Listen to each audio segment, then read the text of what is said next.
Salut les golfeurs. Alors c'est l'hiver mais ça ne nous empêche pas de faire un petit tour à la plage.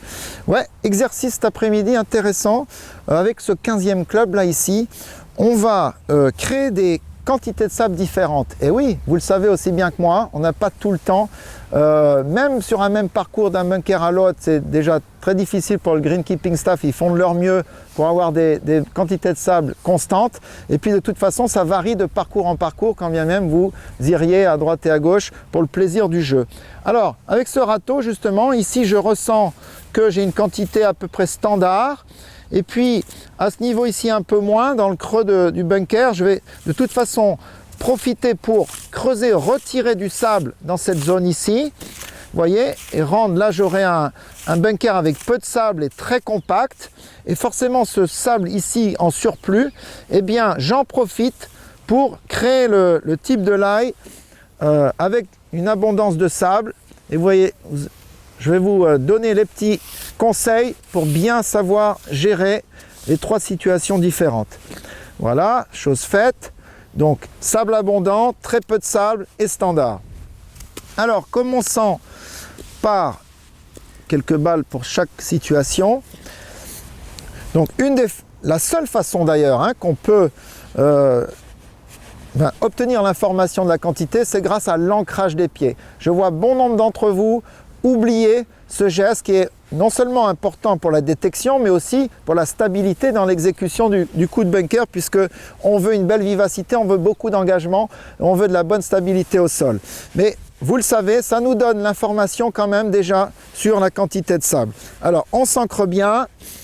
Standard, face neutre, position neutre. Voilà, belle quantité de sable. Belle sortie, impeccable. Alors, ça se corse quand on constate, et puis même visuellement, ça se voit quand le sable est mouillé, compact, c'est jamais évident. Beaucoup d'entre vous se font piéger par un trop de rebond. Alors, quoi faire dans cette situation-là? Il faut absolument mettre la face square, quitte à la fermer un petit peu pour exposer l'arête, qui, elle, va proposer une petite force de pénétration supplémentaire. Le mouvement va être bien plus concis. On va s'engager un peu plus verticalement dans le sable, car on ne voudrait surtout pas relisser trop tôt le sandwich. On prendrait l'effet rebond et ça serait la catastrophe pour un top à l'opposé du green. Donc face très square, manche peut-être légèrement en avant. Mouvement concis, bel engagement. Voilà. Ok, elle est sortie. Vous voyez j'étais pratiquement rendu sur la terre en dessous, du sable. Et là, ici, le sable abondant, eh ben, c'est l'opposé.